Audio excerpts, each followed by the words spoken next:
अस्सलाम वालेकुम नाज़रीन, हमज़ा टीवी में आपका एक बार फिर से खुशामदीद। बिस्मिल्लाहिर्रहमानिर्रहीम। हज़रत सईद इब्ने मुसैयब एक तबई थे जिन्होंने सहाबा को देखा। उन्हें तबई कहते हैं। कई सहाबा से उन्होंने इल्म हासिल किया। अपने वक्त के एक बहुत बड़े आलिम कहलाए। उनके पास एक नौजवान आया करता था। काफ़ी वक्त गुजर गया, वो नहीं आया।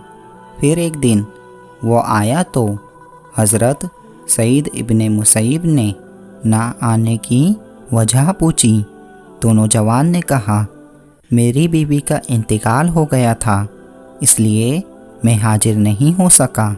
तो सईद इब्ने मुसैयब ने उस नौजवान को दिलासा दिया। फिर दूसरी शादी के बारे में सवाल किया तो उस नौजवान ने अपनी गरीबी का तज़किरा किया। तो हज़रत सईद इब्ने मुसैयब ने उसको अपना दामाद बनाने की खुशखबरी दी। उस नौजवान को यकीन नहीं आ रहा था कि हज़रत अपनी उस बेटी के रिश्ते की बात कर रहे हैं जो कुरान की हाफिजा है और इल्म की दौलत से मालमाल है और जिसके लिए खलीफा ने अपने बेटे के लिए रिश्ता भिजवाया था, लेकिन हज़रत सईद ने इनकार कर दिया था। इसलिए उस नौजवान को बहुत हैरत हो रही थी। हज़रत सईद ने कुछ देर के बाद कुछ दिरहम के बदले अपनी बेटी का निकाह उस नौजवान से पढ़ दिया। ये नौजवान बहुत खुश हुआ और अपने घर को चला गया। उस दिन उसका रोज़ा था। उसने अपने घर में इफ्तारी का इंतज़ाम किया। मगरिब का वक्त हुआ। रोज़ा इफ्तार के बाद वो खाना खाने में मशरूफ़ था कि दरवाजे पर दस्तक हुई। उस नौजवान ने दरवाज़ा खोला तो देखा सामने हज़रत इब्ने सईद खड़े हुए थे और हज़रत सईद हमेशा इल्म के समंदर में डूबे रहते थे। उन्हें बाहर बहुत कम लोगों ने देखा था, इसलिए नौजवान बहुत शर्मिंदा हुआ। उसने कहा, हज़रत आपने क्यों जहमत भरमाई? आप बुला लेते, मैं आ जाता। तो हज़रत सईद ने कहा, मैं तुम्हारी अमानत खुद तुम्हारे सुपुर्द करने आया हूँ। उनकी बेटी उनके पीछे खड़ी थी। उन्होंने उसको दरवाजे के अंदर किया और खुद वहाँ से अपने घर की तरफ तशरीफ़ ले चले। ये थी उस वक्त की शादियाँ जो बहुत ही आसानी से होती थी। मेहर की रकम इतनी रखी जाती थी जिसको आसानी से अदा किया जा सके। सिर्फ़ मालो दौलत और खूबसूरती पर रिश्ता नहीं होता था, बल्कि असल बुनियाद उनका दीन हुआ करता था।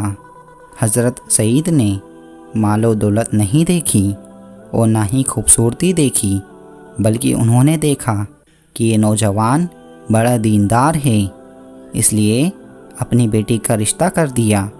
ये थी असल इस्लामी शादी जिसकी बुनियाद हमारे प्यारे नबी हज़रत मोहम्मद मुस्तफ़ा सल्लल्लाहु ताला अलैहि वसल्लम डाल कर गए थे।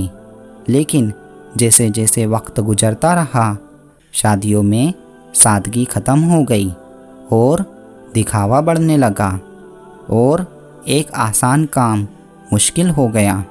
क़यामत के करीब होने की अलामत ये भी बताई गई है कि शादी मुश्किल हो जाएगी और बदकारी आसान हो जाएगी। अगर आज हम अपने आसपास नज़र डालते हैं तो यही हालत देखने को मिलते हैं। आज दिखावे के तौर पर शादियों में लाखों रुपए खर्च कर दिए जाते हैं, लेकिन ज़रा सोचो इसमें कितने घर आबाद किए जा सकते हैं और कितनी शादी की जा सकती थी। कितने गरीब बाप ऐसे हैं जो रात को ठीक से सो भी नहीं पाते कि मैं कहाँ से इतने दहेज का इंतज़ाम करूँ, और इसी दहेज की वजह से कहीं बेटी जलाई जाती है और नहीं तो घर घर सताई जाती है, जबकि इस्लामी तरीके के मुताबिक तो बेटी वाला बिल्कुल आसानी से अपनी बेटी की शादी कर देता है। उसे ना तो उसके वलीमे की कोई फ़िक्र होती है और ना ही दहेज की कोई टेंशन।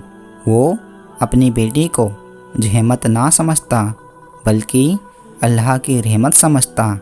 ये हमारे रीति रिवाज की वजह से हुआ है।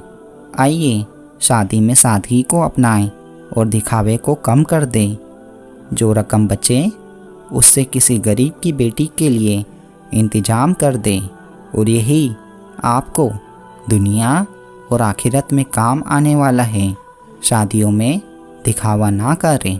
अगर ये वीडियो आपको पसंद आया है तो आप अपने दोस्तों के साथ इस वीडियो को ज़रूर शेयर करें और इसी तरह के और भी वीडियो देखने के लिए आज ही हमारे चैनल हमज़ा टीवी को सब्सक्राइब करें और इस वीडियो को अपने तमाम दोस्त अहबाबों और रिश्तेदारों के साथ शेयर करें। वीडियो देखने के लिए आपका शुक्रिया।